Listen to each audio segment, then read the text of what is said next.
Look, if you're thinking about making the leap to renewable energy, don't worry because today we are going to completely demystify solar panel specifications. By the end we wrap up this explainer, you'll know exactly how to read a solar spec sheet like a seasoned pro. So, that's the million-dollar question, isn't it? Which solar panel is actually right for your specific roof, your specific budget, and your actual energy needs?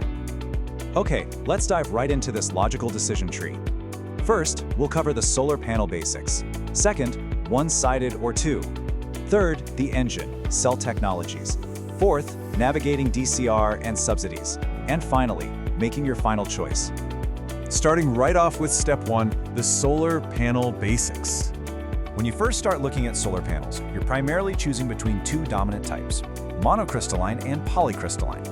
Think of monocrystalline as the highly efficient modern standard. They're cut from a single pure silicon crystal, which gives them this really sleek uniform black appearance.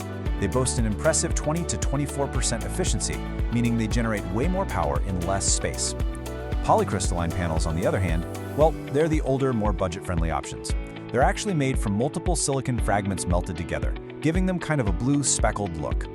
They sit at a lower 16 to 18% efficiency, which basically means you're going to need significantly more roof space to generate that exact same amount of power.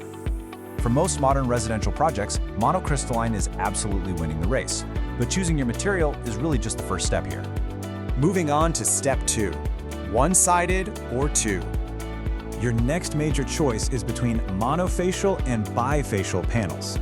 Monofacial is exactly what it sounds like, right? It absorbs sunlight only from the front side. It's your traditional, lower-priced standard. But what's really interesting is bifacial technology. These panels actually generate electricity from both the front and the back. The back of the panel captures reflected sunlight, which is also known as albedo, just bouncing off your roof or the ground. Now, I have to bust a major myth right here. Salesmen will very often tell you bifacial panels give you an automatic 30% boost in power.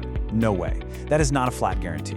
That extra generation depends entirely on how high the panels are installed and what is sitting underneath them. White rooftops, concrete, sand, or snow, they reflect brilliantly.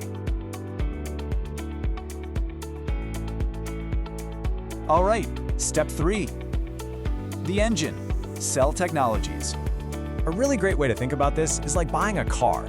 The solar panel itself, the glass, the aluminum frame, that's just the body of the car. But the internal solar cells, those are the engine. And just like car engines, cell technologies have evolved dramatically over the last few years, becoming much more powerful and efficient. The first major engine division you'll see is between P-type and N-type cells. P-type is your older, proven, incredibly reliable workhorse. For years, it was basically the industry standard, offering around 20 to 22% efficiency, but it does degrade a bit faster over time. Enter the N-type cell. This is the newest generation of solar engines. N-type bumps that efficiency up to 22 to 24%, but honestly, more importantly, it has significantly lower degradation. It also performs exceptionally well in high temperatures. If you live in a really hot climate, older P-type panels actually lose a lot of their power when they're just baking in the summer sun, whereas N-type engines power right on through the heat. Now within that shiny new N-type category, you're going to see a very intimidating acronym, TOPCON. It stands for Tunnel Oxide Passivated Contact. But please, don't let the complex names scare you off. Just think of TOPCon as the premium, modern standard engine that is rapidly replacing all the older PERC cell installations. TOPCon offers brilliant reliability, efficiency up to 24.5%, and incredibly, it actually generates better power during those low-light morning and evening hours when older panels would just stay asleep. And then we reach the absolute pinnacle of current commercial cell technology, HJT, or heterojunction panels. So the crucial point here is this. HJT is the Ferrari of solar engines. It gives you the highest possible efficiency at 23 to 25%, handles extreme heat better than literally anything else on the market, and it barely degrades at all over its entire lifespan. Of course, being the absolute top-tier engine, it absolutely comes with the highest upfront price tag.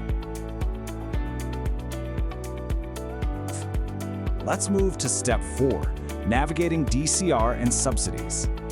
If you're in the Indian market, you will see the acronym DCR absolutely everywhere. It stands for Domestic Content Requirement. This is a very strict certification rule, meaning that both the solar cells inside the panel and the outer module itself were entirely manufactured in India.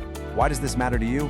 Well, because if you're trying to utilize certain government projects or rooftop subsidy schemes, the government mandates that you absolutely must use DCR-certified panels to get that financial aid. Final step, making your final choice. When you upgrade technologies, you are fundamentally paying for a massive leap in performance. In the world of solar, every single percentage point represents a really significant amount of free electricity over the decades. But of course, higher efficiency comes with a price, doesn't it? You have to balance this cutting-edge tech against your actual real-world budget. Polycrystalline sits at the absolute lowest cost per watt, making it great for tight budgets with massive amounts of space. But as you move down the list to Mono TOPCon and HJT, that price per watt definitely climbs. You have to ask yourself, is the extra upfront cost actually worth the long-term energy gains?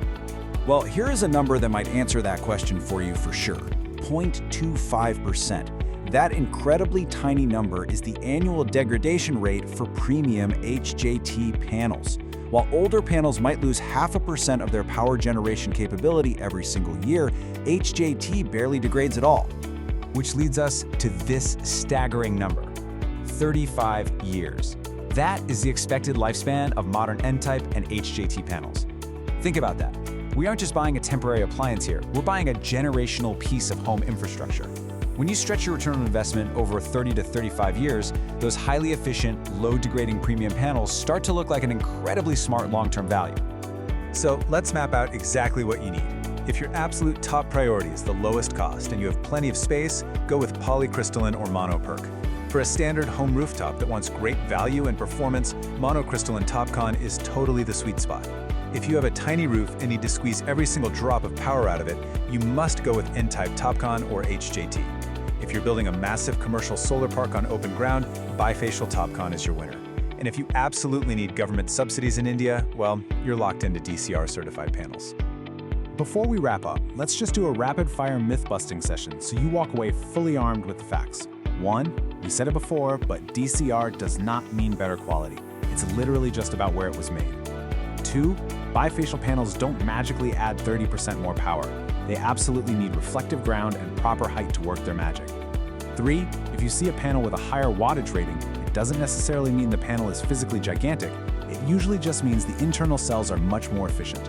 And 4, once they are up, you do not need constant maintenance. Honestly, a good periodic cleaning and inspection are really all these systems need to just keep humming along. So you are fully equipped. You know your mono from your poly, your TOPCR from your HJJ, and you know exactly how to navigate that DCR red tape. You know how to pick the perfect panel. But I want to leave you with this final provocative thought. You've picked the perfect panel, but is your roof actually ready for it? Because the panel is just the start. The inverter quality, the mounting structures, and the actual installation standards are the next massive hurdles that will determine if your system thrives for 35 years or fails in 5. But hey, that is an explainer for another day. Thanks so much for joining me on this deep dive into solar tech. Keep learning, stay focused, and we'll catch you next time.